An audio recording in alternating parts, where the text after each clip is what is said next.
오늘은 7억대로 서울 한강벨트에 입성할 수 있는 구역을 말씀드리겠습니다. 지금 28억 이상 시세가 가능한 곳이고 계산해 보니까 안전마진이 8억 3천만 원 나왔습니다. 자, 보통 7억 정도의 투자금으로 아파트를 매수하신다면 최대 6억 대출을 받아서 한 13억 원 정도의 아파트를 볼 수가 있겠죠. 그럼 수색역, 녹번역, 장인뉴타운이나 철산 이런 지역들이 후보지로 올라옵니다. 그런데 오늘 소개해드릴 이 구역은 입지가 훨씬 더 좋은 마포구 공덕동의 공덕 7구역입니다. 영상 끝까지 보시면 현재 수익률 계산에 대한 내용까지 말씀드리겠습니다.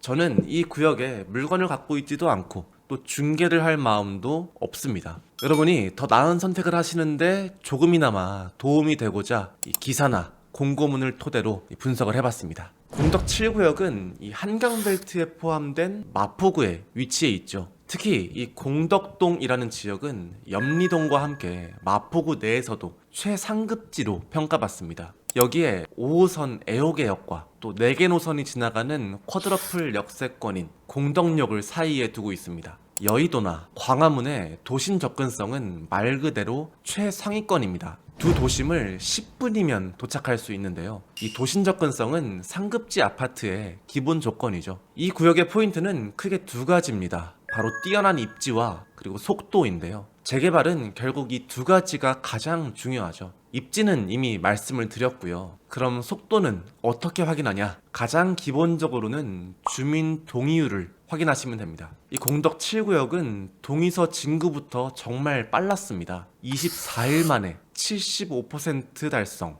한 달 만에 이 정도를 달성한 사례는 정말 한 손에 꼽을 수 있습니다. 다른 곳은 2년 넘게 걸리기도 하죠. 주민들의 추진 의지가 얼마나 높은지 아시겠죠? 이런 곳은 지자체에서도 적극적으로 지원해 줄 수밖에 없습니다. 그래서 지금 흐름대로라면 내년 상반기에 조합 설립 인가가 나올 가능성이 매우 높습니다. 그리고 조합 설립 인가가 지나면 리스크가 사라지기 때문에 매물 가격은 당연히 오르게 됩니다. 매도인들도 이 시점을 기준으로 가격을 더 올리겠죠. 그래서 저는 지금처럼 이 시장 분위기가 좀 조용할 때 빠르게 공덕 7구역을 매수해 두는 건 현명한 판단이라고 생각합니다. 7억대로 서울 외곽에 입지가 아쉬운 신축을 가야 되나 고민되시는 분들, 아니면 나는 시간이 조금 걸리더라도 더 큰 상승폭을 가져가고 싶다 하시는 분들, 그리고 단기보다 미래 가치에 투자하는 분들이라면 공덕 7구역은 충분히 검토할 만한 구역입니다.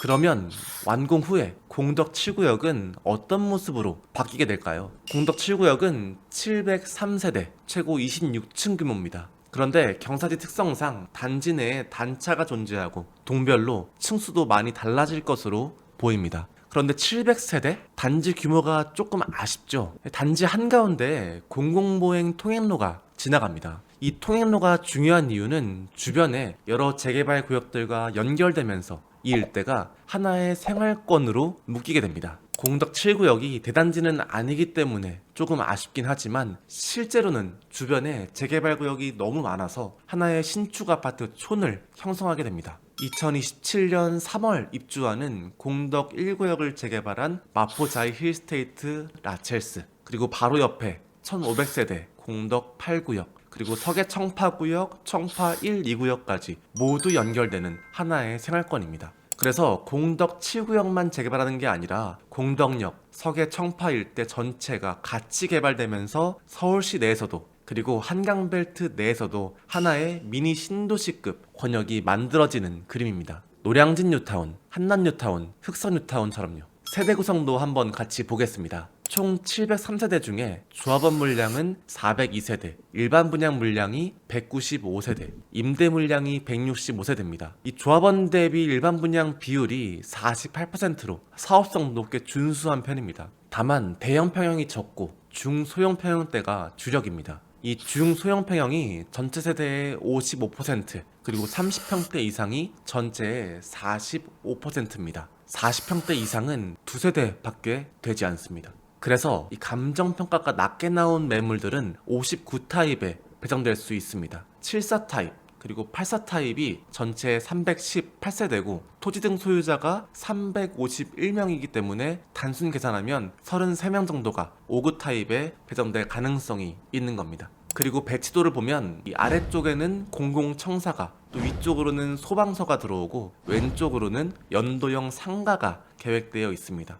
최근 실거래가는 전용 14.1평짜리 다세대 빌라가 11억 8천만 원에 거래됐고요. 또 전용 14.2평짜리 빌라가 11억 8천만 원에 거래됐습니다. 이걸 대지지분 기준으로 환산하면 각각 평당 1억 3천만 원, 그리고 평당 9,300만 원 순입니다. 이제 가장 중요한 수익성 분석입니다. 예시매물 하나를 가져와서 계산을 해보겠습니다. 자, 투자금 7억 4천만 원으로 28억짜리 신축 아파트를 받을 수 있습니다. 매매가는 9억이고요. 전세가는 1억 6천만 원. 그래서 초기 투자금은 7억 4천만 원입니다. 지난번에 재개발은 토지거래 허가구역으로 안 묶인다고 했는데요. 예외가 있습니다. 공덕 7구역처럼 신속통합기획 방식으로 지정이 되면 토지거래 허가구역으로 실거주 의무가 있습니다. 그래서 원칙적으로 전세 세입자를 두고 개투자하는 게 불가능하지만 주택임대사업자를 내면 전세를 끼고 매수할 수 있습니다. 만약 실거주를 하신다면 대출을 활용해서 투자금을 더 줄일 수도 있겠죠. 그렇게 되면 투자금이 줄기 때문에 수익률은 더 커질 수가 있습니다. 물론 낡은 빌라라서 실거주 확률이 그렇게 좋지는 않겠지만요. 이제 신축 아파트를 받기까지 들어가는 총 매수가를 계산해보면 19억 5천만 원입니다. 감정가 3억 3천만 원, 프리미엄 5억 7천만 원, 분담금 10억 5천만 원 해서 총 매수가가 19억 5천만 원입니다. 이 물건은 단독주택이라 84 타입 배정 가능성이 높습니다. 현재 마포자이 힐스테이트 아치엘스 84 타입 최근 실거래가는 10월 18일 27억 8천만 원입니다. 그래서 지금 기준으로 계산해보면은 이 안전마진이 8억 3천만 원인 거죠. 이걸 아주 단순하게 말씀드리면 만약 10년 뒤에도 저 아파트 가격이 28억 정도다. 그러면 10년 기다린 보상은 지금 기준으로 8억 3천만 원인 거고요. 그리고 반대로 10년 뒤에 저 아파트 가격이 올라준다면 그 오른 만큼이 전부 내 수익으로 붙게 됩니다. 그러니까 8억 3천만 원에서 향후 상승분까지 내 최종 수익이 되는 구조인 거죠. 리스크도 정리해 보겠습니다. 수익성 분석만큼 중요한 게 리스크 분석입니다. 재개발 사업이 중간에 중단되면 아주 큰일이기 때문에 이 리스크 분석도 마치고 투자를 해야 됩니다. 자, 첫 번째는 공사비 상승입니다. 현재 720만 원 정도지만 구역이 경사지고 아직 완공까지 남은 기간을 고려하면 900에서 1000만 원까지도 충분히 올라갈 수 있습니다. 그러면 비용이 올라가면서 이 사업성이 낮아지겠죠. 다만 공덕은 분양가가 같이 올라갈 여력이 굉장히 큰 상급지입니다. 분양가가 같이 올라주면 이 공사비가 올라도 사업성이 방어되는 경우가 많은데요. 이 공덕 7구역의 공사비 및 분양가 매트릭스를 보시면요. 공사비가 10% 올라도 분양가가 똑같이 10% 올라주면 오히려 비례율, 즉 사업성은 기존의 103%에서 116%까지 상승합니다. 두 번째는 평형 구성의 아쉬움인데요. 대형 평형이 많지 않습니다. 그래서 이 단지가 나중에 아주 고급 대단지처럼 이 포지셔닝이 되거나 대형 평형이 끌어올리는 강한 가격 상승 효과를 기대하기는 어렵습니다. 하지만 이 지역은 도심권 일자리와의 연계성이 너무 좋아서 20평대 수요도 상당히 탄탄하죠. 그래서 지금도 20평대가 25억에 거래되고 있을 정도입니다. 마지막으로 세 번째는 토지거래 허가구역이라는 겁니다. 실거주 2년 6개월 내에 전입 의무가 있죠. 그래서 전세를 끼고 매수하고 싶다 하시면 주택임대 사업자를 내야 됩니다. 그래서 이런 규제가 투자자로서 제약이 될 수 있습니다. 자, 결론적으로 지금 7억대로 마포구 아파트를 매수할 수는 없습니다. 그런데 7억대로 마포구 재개발 구역은 매수할 수가 있죠. 그리고 저는 공덕 7구역이 지금 입지, 속도, 가격, 미래 가치까지 투자할 만한 구역이라고 판단하고 있습니다. 여러분도 앞으로도 궁금하신 구역이 있으시다면 댓글에 남겨주세요. 오늘처럼 제가 분석을 해서 영상으로 만들어 보겠습니다. 그럼 다음 영상에서 뵙겠습니다.